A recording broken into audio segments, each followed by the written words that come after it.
మిత్రుడు స్నేహశీలి మా కుటుంబ సభ్యుడు లాంటి శ్రీహరి ఇక మనకు లేడు అన్నది వింటుంటే చాలా షాక్ గురయ్యాను.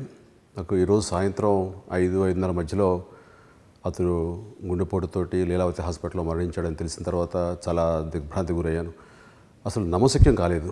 శ్రీహరి ఏంటి ఎంతో ఆరోగ్యంగా ఉంటాడు, ఎప్పుడెంతో హుషారుగా ఉంటాడు, కంటిన్యూస్గా షూటింగ్లో పాల్గొంటూ ఉన్నాడు. అలాంటి శ్రీహరి హఠాత్మరణం చెందడం అనేది నిజంగా చాలా చాలా షాక్ గురయ్యాం. నిజంగా అది నిండా 49 ఏళ్ళు 50 ఏళ్ళు కూడా లేనటువంటి శ్రీహరికి ఇలాంటి మనకి లేడు అంటే అనేది నిజంగా జీర్ణించుకోలేనటువంటి విషయం ఇది. మిగతా వాళ్ళందరితోటి ఏమో కానీ నా విషయంలో శ్రీహరి తను ఇంకా నటుడు కాకముందు నటుడుగా తను పైకి రావాలి అన్న టైం నుంచి కూడా నాకు బాగా తెలుసు. నేను ఎప్పుడు హైదరాబాద్కి వచ్చినా సరే నాకు ఒక అనంగుడిలాగా నాతోటే ఉంటుండేవాడు, నాతో తిరుగుతుండేవాడు. ఏవైనా సరే మీరు నన్ను సపోర్ట్ చేయాలండి అంటుండేవాడు. అలాగా నాతో పాటు షూటింగ్లో పాల్గొంటుండేవాడు.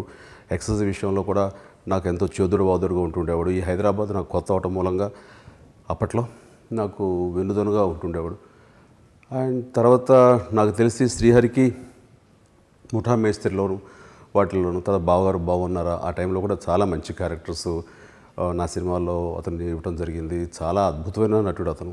అంటే ఈ మధ్యకాలంలో మగధీర, ఆ తర్వాత తుఫాన్ ఇలాంటి సినిమాలు, ఇంకా తను హీరోగా చేస్తుంటే ఎన్నో అత్యద్భుతమైన సినిమాలు చూస్తుంటే కనుక మనకు ఒక చక్కటి నటుడు, అద్భుతమైనటువంటి నటనా పటిమ గల నటుడు మనకి ఉన్నాడు. ఒక క్యారెక్టర్ యాక్టర్గా ఏ రకమైన వైవిధ్యం చూపించగల నటుడు ఉన్నాడు అన్నటువంటి ఒక చెప్పాలంటే పరిశ్రమకి ఒక ఆస్తి శ్రీహరి.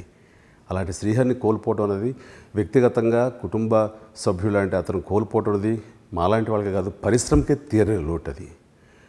ఈ మధ్యకాలంలో రామ్ చరణ్ తుఫాన్ చేస్తూ హిందీ వెర్షన్లో సంజయ్ దత్ చేస్తున్న క్యారెక్టర్ని ఇంకా వేరే హిందీ యాక్టర్ కానీ లేకపోతే ఇంకెవరైనా అనుకుంటున్న సమయంలో కాదు, తెలుగుకు సంబంధించి మాకు ఈ క్యారెక్టర్ ప్రాణ్ అప్పట్లో జంజీర్లో ప్రాణ్ చేసిన క్యారెక్టర్ ఎవరైనా చేయాల్సి వస్తే కనుక అది శ్రీహరి గారు ఒక్కరే చేయగలరు అంటూ ఆ షేర్ ఖాన్ క్యారెక్టర్ని వాళ్ళకి చూపించి ఆ రకంగా తుఫాన్లో కూడా శ్రీహరి ఉండేలాగా తను చేసుకున్నాడు. అంటే చరణ్ కూడా చాలా అసోసియేట్ అతను చాలా ఇది. ఎందుకంటే చరణ్ ఇక్కడ హైదరాబాదులో అతను చదువుకున్న రోజుల్లో యాక్టర్ అవ్వాలి అనే ఉద్దేశం ఉండబట్టి ముందు శారీరకంగా కానీ లేకపోతే ఈ యాక్రోబాటిక్స్ కానీ వీటిలో తర్ఫీదు ఇవ్వడానికి తను చాలా చొరవ చూపించి చాలా సపోర్ట్గా నిలబడ్డాడు చరణ్కి. అందులో చరణ్కి చాలా ఇష్టం, ఒక బాబాయ్ లాంటి ఫీలింగ్. అలాగే చరణ్ గురించి మాట్లాడాల్సి వస్తే కనుక తన బిడ్డలాగా మాట్లాడుతుండేవాడు.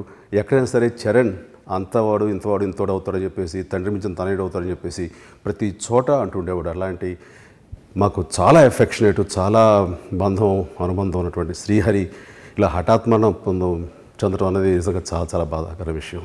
అంటే ఆరోగ్య విషయంలో కానీ శారీరక దారుఢ్యం విషయంలో కానీ చాలా శ్రద్ధాశక్తులు కనిపించే తనకి ఇలా జరిగిందనేది నమ్మశక్యం కాకుండా ఉంది. అండ్ నిజంగా ఒక తమ్ముడిని నేను పోగొట్టినటువంటి బాధ నాకు ఉంది. ఇది సినిమా పరిశ్రమకు కూడా మరొక శ్రీహరి మనకు దొరకడం. శ్రీహరి అతని మరణానికి నా ప్రగాఢ సానుభూతి నా కుటుంబాన్ని తెలియజేస్తూ మా తమ్ముడు శ్రీహరికి ఆత్మశాంతి చేకూరాలని మనస్ఫూర్తిగా నేను భగవంతుని ప్రార్థిస్తున్నాను. We miss you Shrihari, we miss you really.